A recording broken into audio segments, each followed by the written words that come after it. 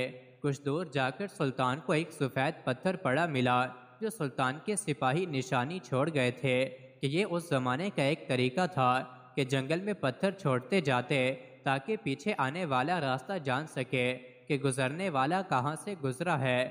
بالآخر شہزادی اور سلطان ایک ہموار راستے پر آ پہنچے۔ کچھ دور ایک چھوٹے سے گاؤں کے آثار نظر آ رہے تھے۔ سلطان نے کہا، یہ آپ کی ریاست کی حدود کا ہی گاؤں معلوم پڑتا ہے۔ شہزادی کہنے لگی، ہاں دیکھتے ہیں۔ گاؤں پہنچنے پر شہزادی نے گاؤں کے مکھیا کو بلاوا بھیجا۔ مکھیا اپنے کچھ ساتھیوں سمیت حاضر ہوا۔ شہزادی نے کہا، ہمیں 2 برق رفتار گھوڑے دیے جائیں اور کچھ خشک اناج اس سپاہی کو دیا جائے۔ شہزادی نے سلطان سے کہا، اجنبی ہمیں بہت حیرت ہوئی ہے تم پر، آخر تم کس مٹی کے بنے ہو؟ ساری رات تم اپنے خنجر سے زخم کریدتے رہے اور میری طرف کوئی توجہ نہ دی۔ تم چاہو تو ہمارے ساتھ محل چلو، ہم تمہیں انعام و اکرام سے نوازیں گے۔ اپنی جان بچانے کے بدلے میں سلطان نے گھوڑے پر سوار ہو کر شہزادی سے کہا، شہزادی صاحبہ، زخم اس لیے کریدتا رہا کہ آپ کا حسن میرے ایمان کو زخم نہ پہنچائے اور میری توجہ میرے درد کی طرف رہے، آپ کی طرف نہ بڑھے۔ شہزادی کہنے لگی، کیا تمہیں یہ موقع گنوانا چاہیے تھا؟ ہم سے خلوت میں ملاقات کے لیے لوگ اپنی ریاستیں دستبردار کرنے کو تیار ہیں۔ سلطان نے کہا، شہزادی میں مسلمان ہوں اور محمد مصطفیٰ صلی اللہ علیہ وسلم کا غلام ہوں۔ میری نظر آپ کے جسم پر نہیں بلکہ خود میری اپنی روح پر تھی۔ شاید میرے جسم سے گناہ کا داغ دھل جاتا، لیکن میری روح پر اس گناہ کا داغ لے کر میں اپنے نبی پاک صلی اللہ علیہ وسلم کے سامنے کیسے پیش ہوتا؟ یہ کہہ کر سلطان نے اجازت چاہی۔ شہزادی کہنے لگی کہ اپنا اور اپنی فوج کا نام تو بتاتے جاؤ، ہم یاد رکھیں گے۔ سلطان نے کہا، شہزادی میرا نام ہے سلطان محمود غزنوی ہے اور میں ہی غزنی کی عظیم الشان فوج کا سپہ سالار اعظم اور بادشاہ ہوں۔ یہ کہہ کر سلطان نے گھوڑے کو ایڑ لگا دی اور سر پر دوڑاتے ہوئے آنکھوں سے اوجھل ہو گئے۔